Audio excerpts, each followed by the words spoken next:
Hello বন্ধুরা, তো সবাই কেমন আছো? আশা করি অনেক অনেক ভালো আছো, আর আমি অনেক ভালো আছি।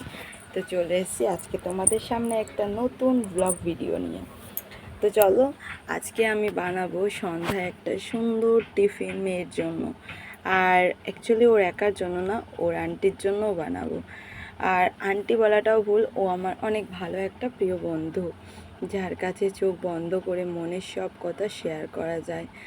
তো নিয়ে নিয়েছি আমার প্রয়োজনীয় কিছু জিনিস ফ্রিজ থেকে। তো চলো এবার যাওয়া যাক। দেখো কেমন তেল বেরাবে এই গরমে, আমার একদম ইচ্ছে করছিল না, কিন্তু কিছু করার নেই, যেহেতু মেয়েকে কথা দিয়েছি ওদের জন্য একটা সুন্দর আজকে একটা খাবার বানিয়ে দেব। তো সেই জন্য নিয়ে নিয়েছি কিছু জিনিস, তার মধ্যে এই যে একটা গাজর, একটা শসা। যদি ওগুলো পুরোটা লাগবে না, ওদেরকে পুরো পরিষ্কার করে একটু জল দিয়ে ধুয়ে নিলাম। তার মধ্যে একটা পাত্রের মধ্যে একটু জল দিয়ে দিলাম। এটাতে দুটো ডিম নিয়েছি, সেই দুটোকে সিদ্ধ করব। তো চলো ডিম দুটো সিদ্ধ হতে লাগুক, আমি আমার আর বাদ বাকি কাজগুলো তোমাদেরকে করে দেখাই। তো ডিম দুটো সিদ্ধ হোক, তারপর চলে এসেছি শসা নিয়ে আর গাজরটাকে নিয়ে। এই দুটোকে ভালোভাবে গ্রেটার দিয়ে গ্রেট করে নেব। তো এই যে গ্রেট করে নিয়েছি, গাজরটাকেও গ্রেট করে নিয়েছি, হাফ হাফ করে নিয়েছি, পুরোটা লাগবে না তাই। যার কারণে দেখো গাজরটা এত সুন্দর লাগছে গ্রেট করার পর, কি বলবো। তো ওটাকে গ্রেট করে নিলাম। চলো এবার ডিম দুটোর অবস্থা কি সেটাই দেখে নেওয়া যাক।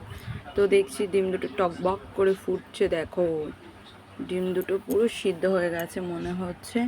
সাইডে করছিলাম মেয়ের জন্য একটু ডাল সিদ্ধ, যাতে ও রাতে মানে ভাত খাবে, এই জন্য মেয়ের জন্য ডাল সিদ্ধ করছিলাম। আর এক সাইডে ডিম সিদ্ধ। তো যা গরম পড়েছে, গায়ে সব তেলটা একেবারে বেরিয়ে গেল, যা এদিকে জলটাও পড়ে গেল। আর বারবার দেখো আমার লক্ষ্য হচ্ছে বাইরের দিকে, কেউ কি দেখছে, কেউ কি দেখছে। কারণ আমার ভীষণ লজ্জা করছিল ওই বড় রিং লাইট জ্বালিয়ে তার মধ্যে ভিডিও বানিয়ে রান্না করছিলাম। যদিও সবাই ভাববে ও কী করছে, আর এরকমভাবে কখনো ভিডিও করি না রিং লাইট জ্বালিয়ে। তো রান্নাঘরে না লাইটের এটা অনেকটাই কম, মুখটা অন্ধকার হয়ে যাবে বলে, যার কারণে রিং লাইটটা জ্বালিয়েছিলাম।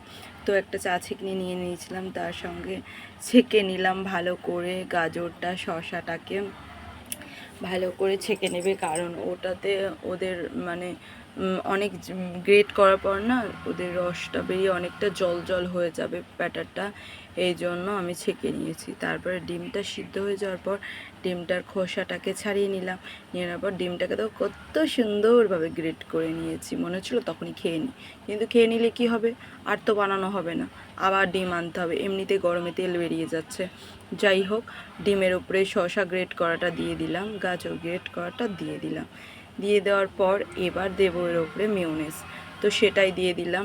দিয়ে দেওয়ার পর তো প্রথমে বলছি অনেক দুঃখিত, আমি দুটো তিনটে জিনিস স্কিপ করে গেছি। প্রথমে দিয়েছিলাম গোলমরিচের গুঁড়ো, একটা লঙ্কা গ্রেট করে দিয়েছিলাম, আর পরিমাণ মতো লবণ। তো তোমরা যে যেমন পরিমাণ লবণ খাও তেমনই দিয়ে দেবে। তো তারপরে নিয়ে নিয়েছিলাম ব্রেডগুলো। তো দেখো সাইডগুলো না লাল লাল দেখতে পাচ্ছ, এগুলোকে দিলে না শক্ত শক্ত হয়ে যায়, সব কিছুতে ওগুলো ভালো লাগে না। এই জন্য আমি করবো কি, মাঝখানের অংশটুকু নেব, সাইডের ধার দিয়ে ওগুলো কেটে ফেলে দিয়েছি। তো দেখো কত সুন্দর লাগছে না ওগুলো কেটে ফেলার পর। তো আমি প্রত্যেকটাতে এইভাবেই বাদ দিয়ে দিয়েছি, দিয়ে দেওয়ার পর ওগুলোকে ফেলে দিয়েছি। ওগুলো আর কি কাজে লাগবে, যদি কোনো কিছু কাকলেট ফাকলেট বানাতাম তাহলে হয়তো কাজে লাগতো। তো চলো ওগুলোকে বাদ দিয়ে দেওয়ার পর দেখো সে মিক্স করা ব্যাটারটাকে একের পর এক ব্রেডে লাগিয়ে নিলাম, সুন্দরভাবে লাগিয়ে নিচ্ছিলাম। আর এদিকে তো গরমে ঘেমে নেমে স্নান হয়ে যাচ্ছিলাম। যাই হোক, লাগিয়ে নেওয়ার পর চাটুতে একটু বাটার দিয়ে বাটারের উপরে এপিট ওপিট করে ব্রেডটাকে সেঁকে নেব। সেঁকে নেওয়ার পরেই সুন্দরভাবে দেখো কত সুন্দর লাগছে। তো এই যে বাটার নিয়ে নিয়েছি, বাটারটাকে এসের মধ্যে দিয়ে চাটুতে দিয়ে এপিট ওপিট করে সেঁকে নিলাম। একটু লাল লাল করতে হবে, লাল লাল করলে জিনিসটা অনেক ভালো লাগবে, খেতেও ভালো লাগবে আর দেখতেও সুন্দর লাগবে। তো তারপরে লাল লাল করে ভেজে দেখো আমি ঘেমে পুরো স্নান, আমার রান্না করার স্বাদ পুরো মিটে যাচ্ছে গরমে।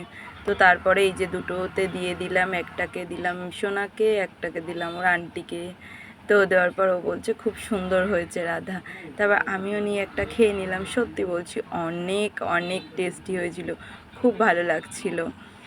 তা তোমরা সবাই এটা বাড়িতে বানিয়ে খেও আর আমাকে কমেন্টে জানিও যে কেমন লেগেছে তোমাদের। আজকের মতো টাটা। ভিডিওটা ভালো লাগলে লাইক, কমেন্ট, শেয়ার করো।